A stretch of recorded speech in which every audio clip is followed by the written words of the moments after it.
Hi there, this is Claire coming to you from our Appleton office as part of our Between the Lines video series. Just wanted to quickly talk about kitchen fires and cooking fire safety. Each year, approximately 160,000 kitchen fires are caused by cooking with grease, and cooking fires are the #1 cause of home structure fires in the United States. So we wanted to provide some information on how to be prepared, what to expect if you have a kitchen fire, and what you can do to try and put it out. First and foremost, obviously, if you are unsure of being able to handle a kitchen fire, if it's out of your scope of comfort, always leave your home, call 911, and let the professionals handle a fire. But there are some things that you can do before you start cooking as well as during a kitchen fire to try and prevent some damage from occurring. Being prepared can be the difference between minor home damage and a total home loss. So we want to make sure that you're prepared. One of the top recommendations that we have is to always have a Class B dry fire extinguisher in your home.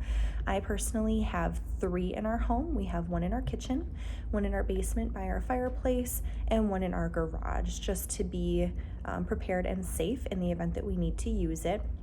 If you have fire extinguishers in your home already, check the expiration dates. They do expire after a certain period of time.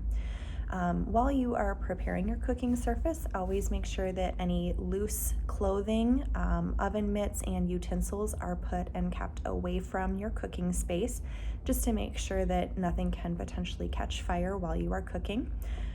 Always cook and be present while you are cooking. If you're baking, make sure that you set yourself a timer to remind yourself that you have something in the oven.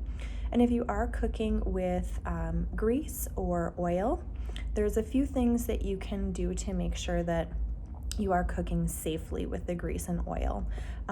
First and foremost, remove as much moisture from your food as possible. Moisture can create volatility in the oil while it is cooking.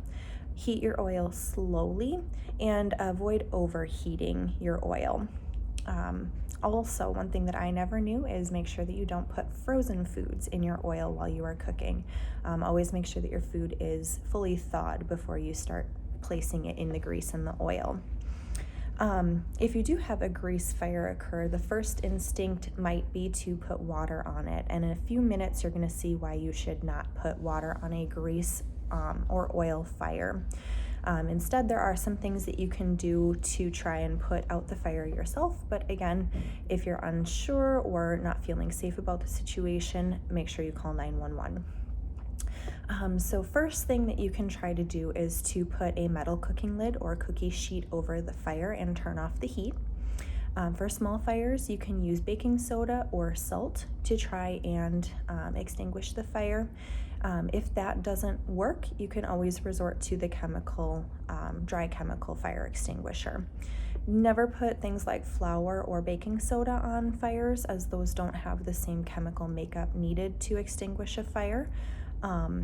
And most importantly, don't try to move the fire outside. I know it might be instinct to grab the pot and run outside with it, but that's going to be definitely an injury that you'll receive. And actually, kitchen fires are one of the major causes of injuries in hospital visits. So here's a quick clip on why you should not put water on a grease fire, and I think you'll be surprised.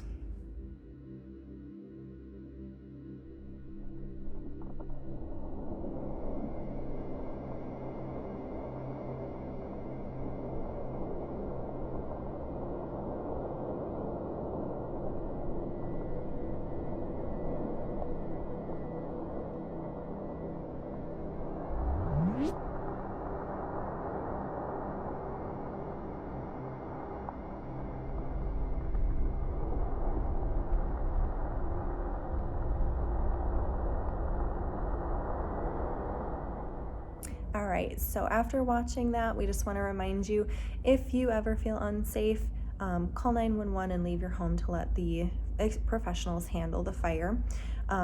Kitchen safety should not be taken lightly. Make sure that your kids are aware of how to cook properly, as well as make sure that you are prepared to cook properly.